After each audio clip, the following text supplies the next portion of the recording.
Hi everyone, मैं हूं शुभम। आज एक बार फिर आपके लिए लेके आया हूं सेल्स का एक नया टॉपिक। आई होप पिछली वाली वीडियो में मैं आपको अच्छे से समझा पाया हूँगा कि क्रेडिट कार्ड कैसे अप्लाई करते हैं। आज इस वीडियो में हम ये जानने की कोशिश करेंगे एक आसान तरीके से कि क्रेडिट कार्ड अप्लाई करते समय क्या क्या डॉक्यूमेंट चाहिए होते हैं। चाहे मैं सैलरी के यहाँ पर कार्ड अप्लाई करूँ या मैं कार्ड टू कार्ड अप्लाई करूँ, तो दोनों कंडीशंस में मेरे को क्या क्या डॉक्यूमेंट चाहिए होते हैं और आखिरकार बैंक चेक क्या करना चाहता है इन डॉक्यूमेंट्स में। और कभी कभार जब मैं डॉक्यूमेंट दे भी देता हूँ तब भी मेरा कार्ड क्यों नहीं बनता, इसके पीछे के कारण क्या होते हैं, आइए जानने की कोशिश करते हैं एक आसान तरीके से मेरे साथ। सबसे पहली चीज़, जब भी आप क्रेडिट कार्ड अप्लाई करने जाते हैं, चाहे आप मास्टर कार्ड के लिए क्रेडिट कार्ड के लिए अप्लाई करें या वीज़ा क्रेडिट कार्ड के लिए अप्लाई करें, डॉक्यूमेंट तो दोनों में चाहिए होते हैं।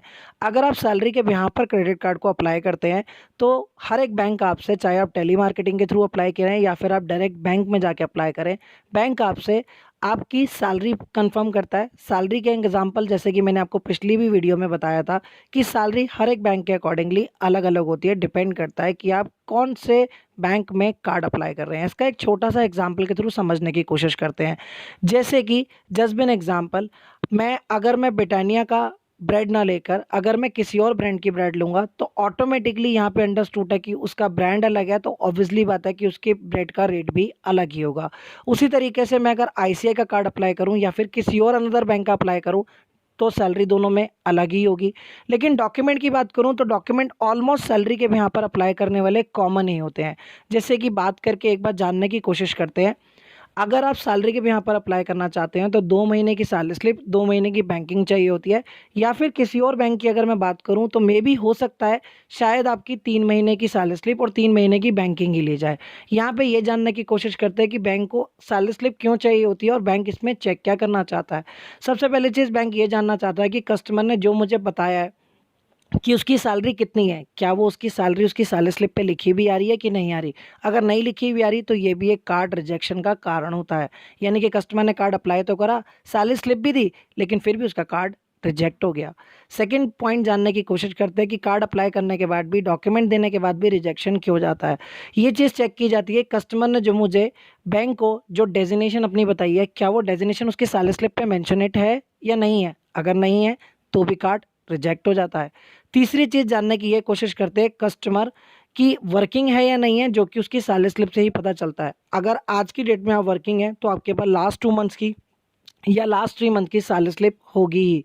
अगर कस्टमर वर्किंग नहीं है, वर्क फ्रॉम होम कर रहा है, तो कस्टमर के पास सैलरी स्लिप नहीं होगी, तो यानी कि आप कार्ड अप्लाई नहीं कर सकते। आज जानने की कोशिश करते हैं, क्या हर एज में क्रेडिट कार्ड अप्लाई किया जा सकता है? बिल्कुल नहीं। अगर मैं बात करूं, हर एक काम को करने की एक एज होती है, उसी तरीके से क्रेडिट कार्ड को अप्लाई करने के लिए भी बैंक ने एक एज रख रखी है।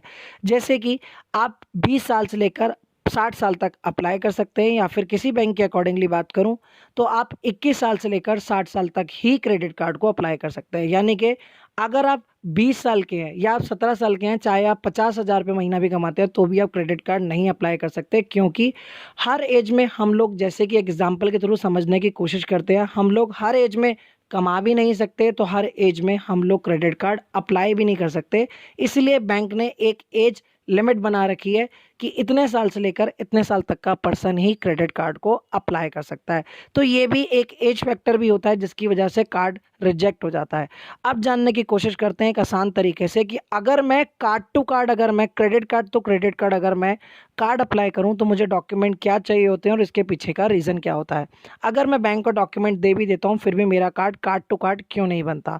अगर आप credit card to credit card apply करते हैं तो इसके अंदर आपकी क्रेडिट कार्ड की फ्रंट साइड की फोटोकॉपी चाहिए होती है, राइट। क्योंकि आपके कार्ड के यहाँ पर ही आपका कार्ड अप्लाई किया जा रहा है, तो प्रीवियस कार्ड की अगर आप डिटेल नहीं लगाएंगे, कॉपी नहीं लगाएंगे, तो बैंक आपको दूसरा कार्ड इशू नहीं किया जाएगा। जो कि 90% लोगों को लगता है कि भाई कार्ड अप्लाई कर रहा हूँ तो मैं अपने प्रीवियस क्रेडिट कार्ड की डिटेल क्यों दूँ।